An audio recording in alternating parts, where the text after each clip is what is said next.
Youth Congress नेता हिमानी के murder की गुत्थी सुलझी। बॉयफ्रेंड निकला हत्यारा। हिमानी कर रही थी ब्लैकमेल।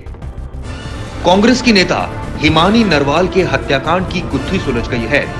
हत्यारा कोई और नहीं बल्कि हिमानी का बॉयफ्रेंड ही निकला। दरअसल उसने ही हिमानी के घर में उसकी हत्या कर उसकी लाश को सूटकेस में बंद कर दिया था। आरोपी की पहचान सचिन के रूप में हुई।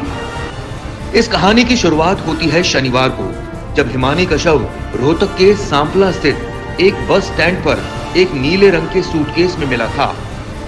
वक्त था सुबह 11 बजे। मौके पर पुलिस पहुंची और जांच पड़ताल शुरू की। जांच में पता चला कि शव तो हिमानी का है और वो कांग्रेस की नेता है।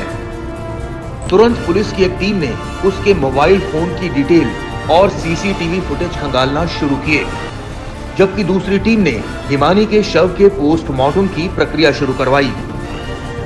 जिस बस स्टैंड पर हिमानी का शव मिला था, उससे कुछ ही दूरी पर हिमानी का विजयनगर में घर है। उसकी हत्या उसी के घर पर की गई थी और उसकी लाश को सूटकेस में पैक कर बस स्टैंड के पास फेंक दिया गया था। अब पुलिस को यह बात परेशान कर रही थी कि हिमानी का इतनी बेरहमी से मर्डर किसने और क्यों किया।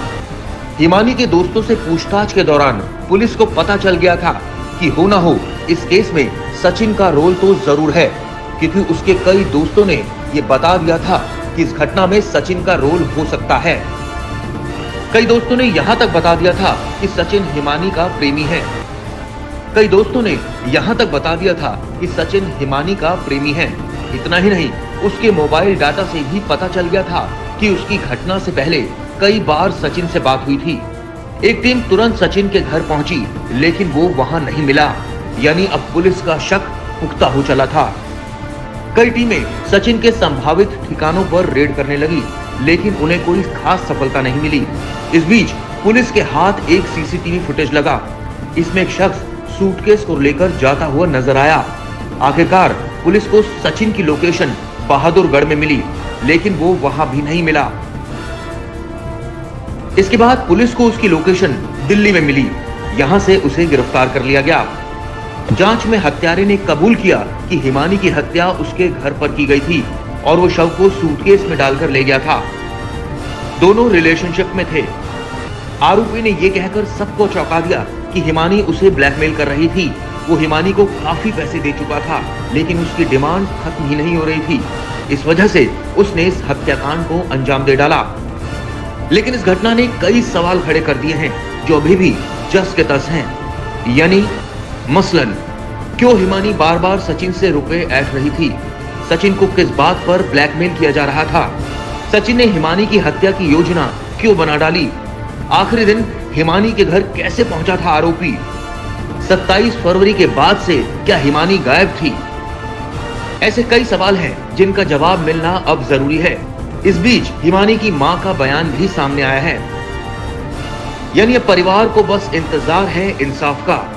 कांग्रेस की नेता हिमानी के भाई की हत्या 2011 में हुई थी। 2013 में उसके पिता ने खुदकुशी कर ली थी। हिमानी के 27 फरवरी को अपने परिवार वालों से आखिरी बार बात हुई थी। पता चला है कि हिमानी और आरोपी के बीच 1 साल से संबंध था। दोनों सोशल मीडिया के जरिए मिले थे। ऐसा कहा जा रहा है कि सचिन शादीशुदा है और उसके बच्चे भी हैं। अब हिमानी का मर्डर हो गया है। अब पुलिस इस केस की एक एक कड़ी को जोड़ने में जुट गई है। हिमानी के बारे में पता चला है कि वो कांग्रेस की सक्रिय कार्यकर्ता थी। वो हर बड़े कार्यक्रम में मौजूद रहती थी।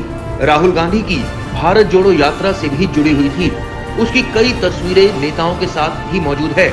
लेकिन अब जिस तरह से उसका मर्डर हुआ है, उसने कई सवाल जरूर खड़े कर दिए हैं। उम्मीद की जानी चाहिए कि इस मामले में हिमानी के परिवार को न्याय जरूर मिलेगा।